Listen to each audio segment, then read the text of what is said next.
Hello, my name is Xander. Welcome to Django Core. In this tutorial, we look at an example of asynchronous HTTP requests with Django, asyncio, and aiohttp. In this tutorial, we focus on using async within the Django views. So this goes a long way towards illustrating the core concepts of async within Django, or just async IO in general. So more specifically, this tutorial, we're going to showcase the performance of async functions in contrast to the synchronous approaches. So we're going to go through a number of different steps, starting off with a synchronous approach to gather data from an API, collect data from an API, and then we're going to slowly move that forward utilizing a asynchronous approach. So at the end of this tutorial, we'll hopefully have a better idea of how to implement some simple asynchronous code in the Django view to collect data from an external API. If you are completely new to async IO in Python, it's well worth having a look at this tutorial first, the Beginner Plus Async IO tutorial. This tutorial will take you from the ground up, giving you the underpinning information which is going to help you better understand this tutorial. The final code for this tutorial is available in the link in the description in the video, so please go ahead and have a look at that if you need it. Now you can apply this code absolutely anywhere. It just happens I'm just using the previous tutorials code here where I have a book application here. So I'm just going to go into the views. I've just removed everything from the view. I do have a template with an index, so I'll utilize that to output some data. I'll do that shortly. So like I said, you can download this tutorial setup using the link in the video description. So just before we get to the first example, I just want to briefly introduce aiohttp. So this is an async HTTP client-server framework. Now, you're probably asking, why am I using this? So like I said, this is an asynchronous Python framework. Now, essentially why I'm introducing this into this tutorial really is to highlight this tool. It is a very popular tool that provides some interesting features that we might want to use to support asynchronous programming here with Django. So it does support client and server, WebSockets, middleware, and signals. So it does have a wide range of tools that I'd be interested to explore further, particularly WebSockets in a later tutorial. Now, this API is designed to make the most out of non-blocking network operations. And in here we are showcasing using asynchronous code with network operations. So it made sense in my mind to kind of highlight and utilize this tool in this situation. So let's go ahead and install it. Right, so first up then, so let's go ahead and install. I think I've already installed it. Okay, so we've installed the latest version. So let's go ahead now and just import it into our project. We're going to be utilizing this shortly, of course. Right, so let's just go for a simple example to begin with using async. So straight away within Django, we can use async, and then we're going to create a function here, and we'll just call this example. So the reason why I've called it example is simply because I do have a URL already set up for this, so that's in my core here, URL. So I've got this path here, use example, and that would just point me and take me eventually, or allow me to show this template. Right, so let's go back into the views. So that's my example sorted. So what we're going to do first is, and like I said at the start, this is a showcase of utilizing or getting data from an API. And we're going to focus on looking at performance. So we're going to start with a synchronous piece of code and then move across to asynchronous and have a look at the performance difference. But first of all, let's just set up a simple async request to collect some data from an API. So I've gone ahead and pre-written this code, and I'm going to bring it in line by line and just explain what's happening. So first of all, we need to bring in the render so that we can output something to our template, of course. So let's go ahead now and bring in aiohttp. So first of all, we reference the client session as session. So we're going to refer to client session as session throughout now the rest of our program. So what is client session? So in aiohttp, this is the class for creating a client session and making requests. So this is inside a client session, we're going to It's going to enable us to access methods, which is going to allow us to get data from an API, for example. So all the tools we need there to utilize AIO in this tutorial is going to be within our client session. So let's go ahead now, and you can now see we've got another async with session, and we're going to be utilizing the get method in order to get the data from this API endpoint. So we're going to return the data as res, and we're going to access the data through res, as we can see here, and then we're going to store that in our function, in our variable called data. So we await that, and it returns the data, and now the data's in our data point here, in our variable data. We can go ahead and print that out if we want to, or we're just going to now just render that out. So let's just render that data out, and we're going to be utilizing the index template here, and we're just going to pass that in utilizing the data key here. So maybe no surprises at this point. So let's go ahead now and go into our index page. You can see I'm just going to print out the data that's returned. Now there's only one line that gets returned here, one piece of data. So let's go ahead now and just access that. So if you wanted to know a little bit more about the client reference in the aiohttp package framework, by all means go over to the documentation. There's great documentation here. This takes you through the client session in a little bit more detail. So let's go over to our website, refresh. You can see that each time I refresh, it's going to return a new fact. So this is a piece of code we can adapt to any endpoint really. So another popular endpoint, I see a lot of people who go into interview situations and have to do tasks. I find that they are referenced to the Pokemon API quite often. So let's just bring the Pokemon API or one of the Pokemon APIs in. And at the end here, we just need to number the number of the Pokemon we want to return. So for number 1, for example. So this is another API endpoint. So we should now be able to just output that, see what gets returned. There we go. So this is just a reference to, in this case, the Pokemon name Overgrow.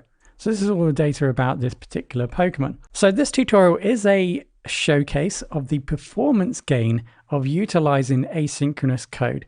So to showcase that, really what we ought to be doing is collecting more than one piece of data from an API. So we're going to collect around about 100 items from this Pokemon API.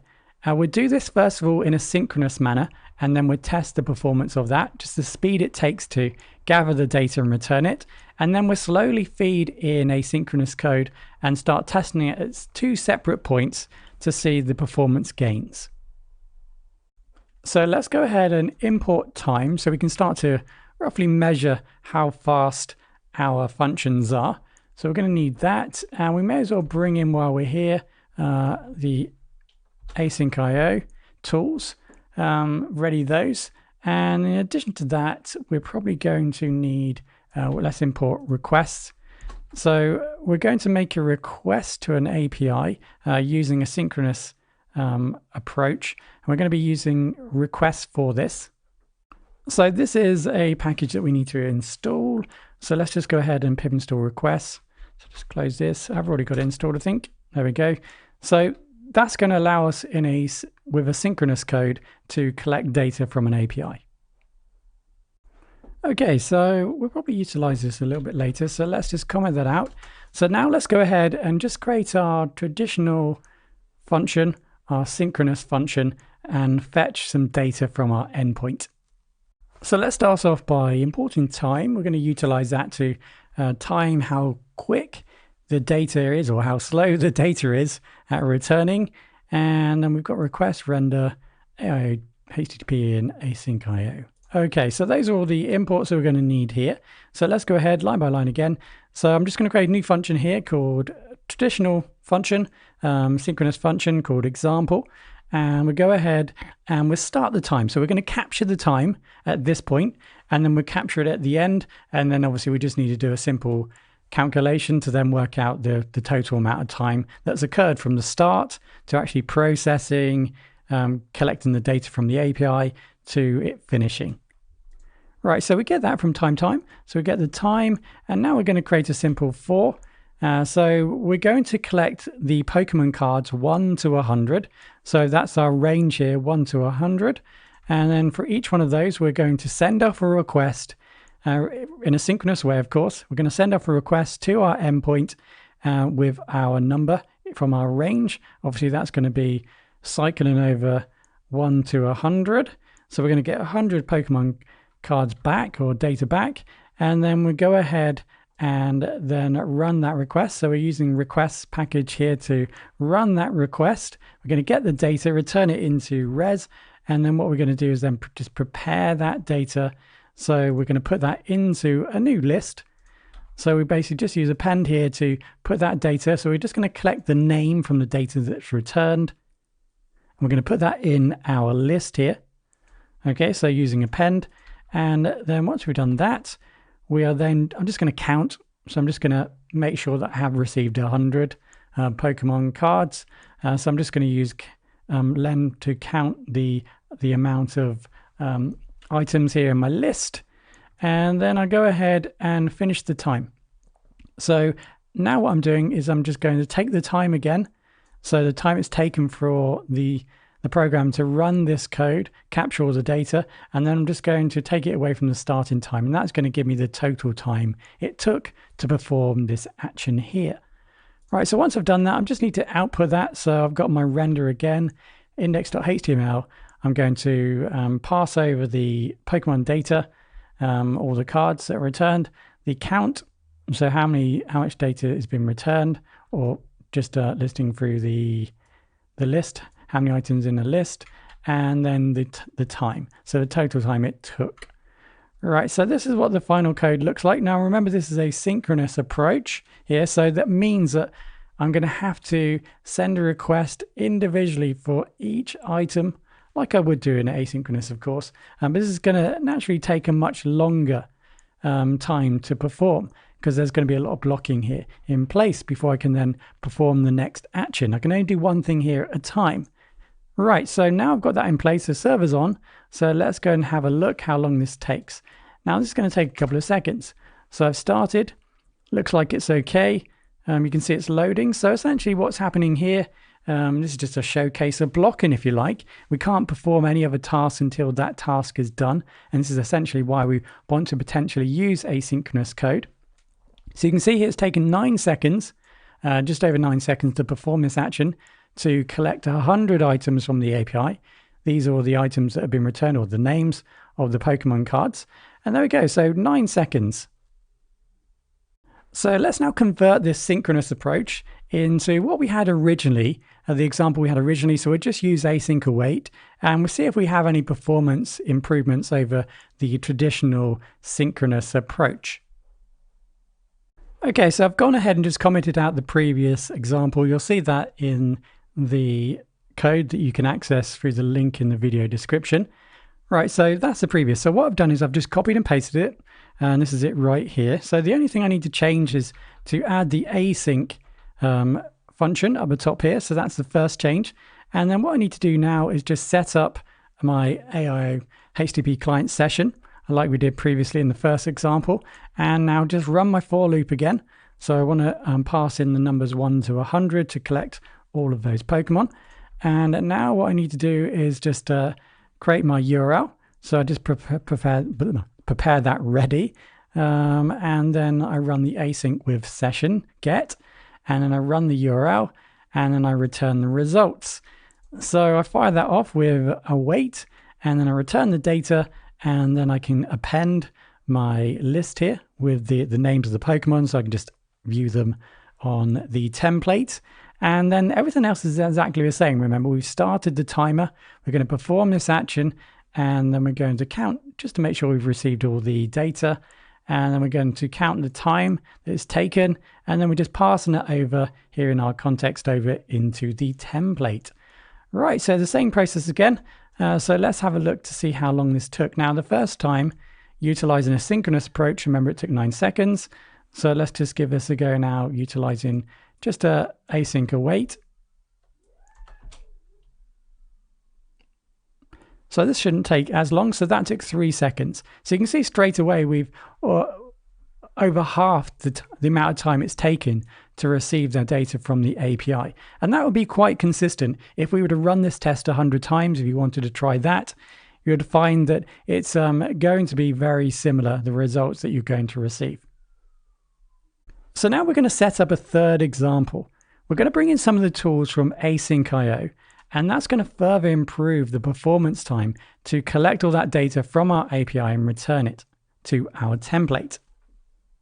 So just to recap what's happening so far in kind of general terms, in the first example, we were using synchronous code, and that was a process where we had to individually send a request one by one, and we had to wait for the request to return in order for us to actually fire off another request for some more information.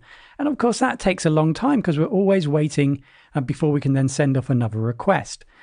So with async here, in this example, really we still had some blocking here because we were waiting.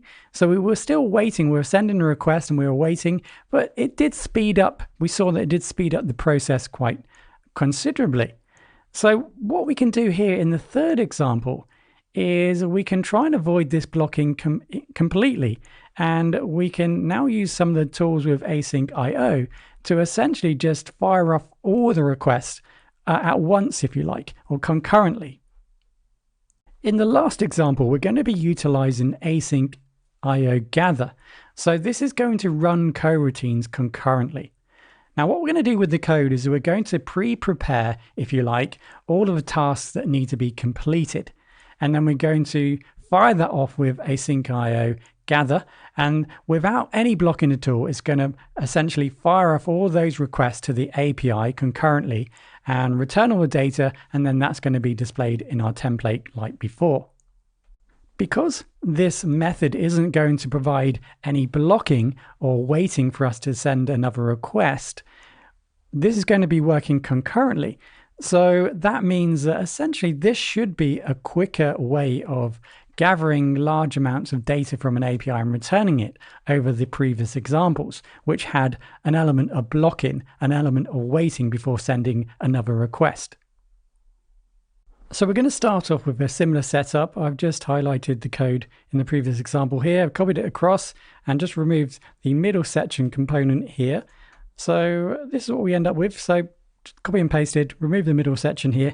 So now let's build upon this and see if we can now utilize the asyncio tools to speed up the performance of our requests. So first of all, let's bring in a new list called actions. So what we're going to do here, like I am suggesting, is that we're going to develop all of the actions that we want to perform in our list, and then we're just going to fire them all off and get the data from our API. So here we're going to bring in, like we've done previously with async, the aiohttp client session, and we're going to run our for loop as before with a range of 1 to 100. So we're going to collect the Pokemon cards 1 to 100, and we're going to need the URLs like before, and this time we're going to have an action. So action.append. Okay, so what we're doing here is we're appending the list with some new data, and we're going to set up here. We're going to set up essentially the request that we want to fire off to our API. So you can see here we're using asyncio, ensure future, and then we're going to need a new function here called get Pokemon. We're going to pass in session and URL to actually get the data. So this is going to be a function essentially which is going to perform the action of getting the data from the API, and we're going to return the data from our API. And now we can go ahead and fire off the asyncio.gather. So now essentially what we've done here is we've prepared everything that we want to collect from the API inside of our list here. We're now going to use asyncio gather, and now we can use this on a list. So we're using star actions. So this is referring to our list here. So we're going to essentially move through that list and get all the data now from our API. That's going to now return in Pokemon Res results. And from there, we can use a simple for loop just to append our Pokemon data list. So we're just going to update our list with all the data like we've done previously with all the data that's returned. So everything else is exactly the same here. We continue counting to make sure we've returned all the data. We calculate how much time it took, pass that back into our template here. So no changes here. And there we go. Right. So Let's now go ahead and fire this off. So I'm just going to now refresh this page. And there we go. So there it didn't even take 1 second. So instantly we can see the performance increase over the previous examples. So there we have asynchronous Django. So hopefully in the future there'll be plenty more asynchronous Django tutorials. It will be interesting, like I said, to have a look at aiohttp with Django and WebSockets. I think that would be an interesting tutorial to look at. So hopefully in the future that will be the case. So thank you very much for listening. Hopefully it was useful, and I do hope to see you in another tutorial.